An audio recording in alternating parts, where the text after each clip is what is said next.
हमारे विरोधी बीजेपी तो अफवाह फैलाने वाली पार्टी है। लेकिन जहाँ तक तमिलनाडु का इशू है बड़ा स्पष्ट है।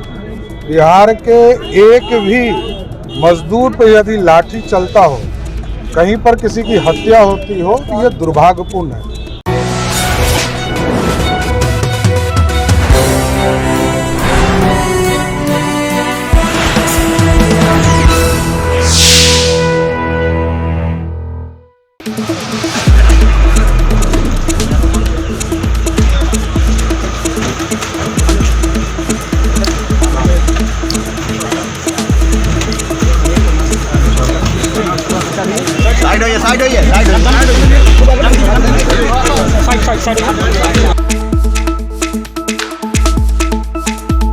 कटिहार में सियासत की ओम शांति। पूर्व डिप्टी सीएम के घर उनके पिता के श्राद्ध क्रम में लगा दिग्गजों का तांता। तमिलनाडु मुद्दे पर यहां भी हावी रहा राजनीति। प्रदेश की राजधानी पटना से लगभग 300 किलोमीटर दूर सीमांचल के शहर कटिहार में आज बिहार के दिग्गज नेताओं का जमावड़ा लगा रहा।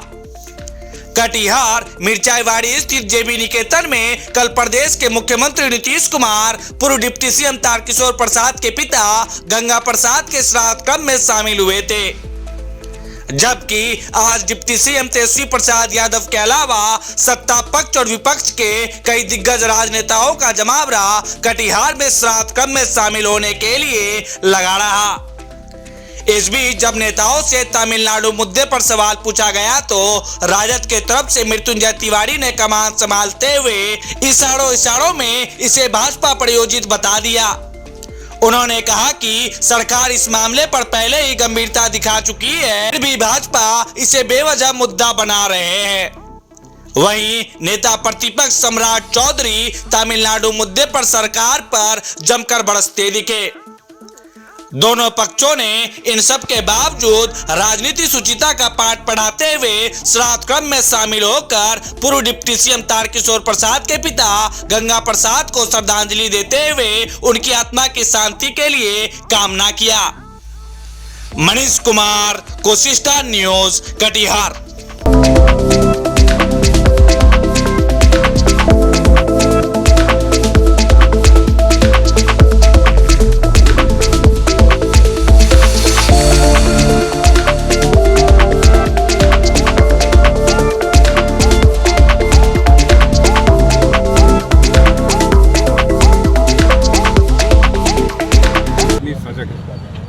देखिए, इस पूरे मामले पर हमारे डिप्टी सीएम ने सदन में ये बातें कही कि जिस वीडियो को दिखाया गया है उसका हकीकत कुछ और है।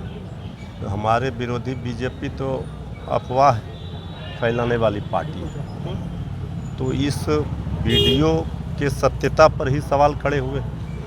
बाकी आदरणीय मुख्यमंत्री जी ने जो अधिकारियों को दिया है, जिम्मा सौंपा है कि हकीकत क्या है, वहाँ की सरकारों से भी बात हुई है, लेकिन सदन में डिप्टी सीएम तेजस्वी यादव जी ने अपने वक्तव्य में दिखाया कि किस तरह से वहाँ के डीजीपी ने वीडियो जारी करके ये बातें कही है। लेकिन सर डीजीपी दो बात कह रहे हैं। एक जगह कह रहे हैं कि एक जगह तो बिहारियों की वजह से हुआ और दूसरी जगह प्रॉब्लम थी जो अम्बेडकर के लोग जो भी होंगे, लेकिन एक बयान तो उनका स्पष्ट है कि ये मामला से उन्होंने स्पष्ट इनकार किया है, जो हमारे विरोधी जिस बात को लेकर के हाय तौबा मचा रहे हैं।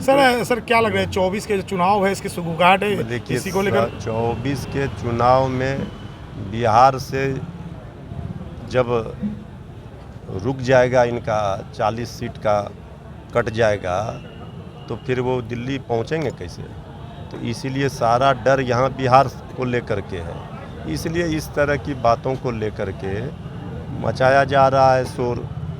बिहारियों के साथ कहीं भी किसी भी देश में विदेश में कोई अत्याचार अन्याय नहीं कर सकता है। नीतीश तेजस्वी की सरकार है। सर झारखंड में हेल्पलाइन नंबर जारी कर दिया गया है, तमिलनाडु में भाई हम तो कह रहे हैं कि बिहार सरकार सजग है। आदरणीय मुख्यमंत्री जी ने अधिकारियों को टास्क दिया है, वहाँ बातें हो रही है, लेकिन ये बात भी सत्य है कि बहुत सारी चीज़ों को अफवाह फैलाया जा रहा है और उसको लेकर के हकीकत भी धीरे धीरे पोल भी खुलती जा रही है। कल भी आप लोगों ने देखा होगा।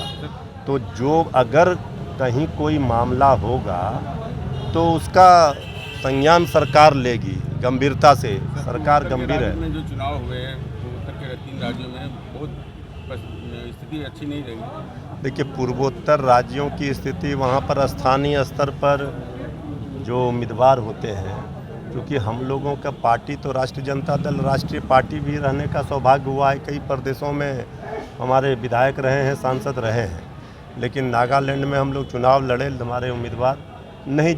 साथियों में शामिल होने आए थे, लेकिन राजनीतिक मुद्दा है तमिलनाडु इशू जोर शोर पर, उस पर क्या असर रिएक्शन आप लोग? आज तो व्यक्तिगत तौर पर आदरणीय तारकेश्वर जी के यहाँ आया हूँ, लेकिन जहाँ तक तमिलनाडु का इशू है बड़ा स्पष्ट है।